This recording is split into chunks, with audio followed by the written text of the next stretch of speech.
नमस्कार. आज मी तुम्हाला तिळची चटणी कशी बनवायची ते दाखवणार आहे. अगदी गावरान पद्धतीने आपली चटणी होणार आहे. अगदी गावाकडे जशी खलबत्त्यामध्ये चटणी बनवली जाते त्याच प्रकारे मी तुम्हाला मिक्सरमध्ये कशी बनवायची ते दाखवणार आहे. तोंडाची चव वाढवणारी, कुरकुरीत अशी आणि भरपूर प्रमाणात याच्यात कॅल्शियम आहे. तर चला रेसिपीला सुरुवात करूया. तवा गरम करायला ठेवलेला आहे मी.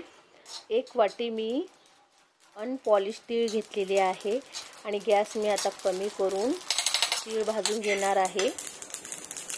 अगदी कमी गॅसवरच आपल्याला तीळ भाजायची आहे, त्यामुळेच ती खमंग भाजली जाईल. आणि बघा ती तडतडपर्यंत आपल्याला तीळ भाजायची आहे. जास्त पण तीळ भाजायची नाही, जास्त भाजल्यामुळे ती कडवट होऊ शकते, म्हणून कमी गॅसवरच तीळ खरपूस भाजून घेतलेली आहे आपण. आता गॅस मी बंद करून दिला. त्यात मी आता 8 ते 10 मी मिरच्या घेतलेल्या आहेत, लाल मिरच्या घेतलेल्या आहेत. आणि मिरच्यासुद्धा आपल्याला फक्त गरम करून घ्यायच्या आहे. गॅस बंद आहे. अगदी मी त्यांना गरम करून घेणार आहे. मिरचीमुळेच आपल्या चटणीला अगदी मस्त चव येणार आहे. आता हे सगळं मिश्रण मी थंड करून घेणार आहे. मिक्सरमध्ये तीळ घातलेली मी. सगळं मिक्सर थंड करूनच आपल्याला मिक्सरमध्ये घालायचं आहे. मिरची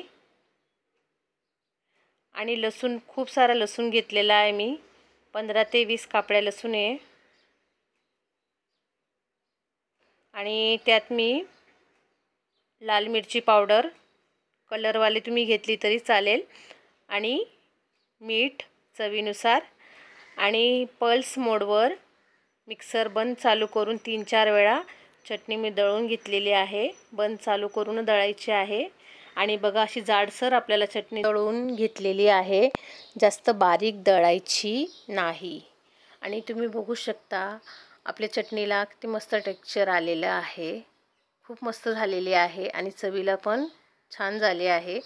आणि ही तुम्ही पराठ्यांबरोबर, थालीपीठाबरोबर आणि भाजी नसली तरीही तुम्ही चपातीबरोबर, भाकरीबरोबर ही चटणी खाऊ शकता. प्रवासाला सुद्धा आपण ही चटणी घेऊन जाऊ शकतो. तुम्हाला जर माझी रेसिपी कशी वाटली तर प्लीज कमेंटमध्ये जरूर कळवा.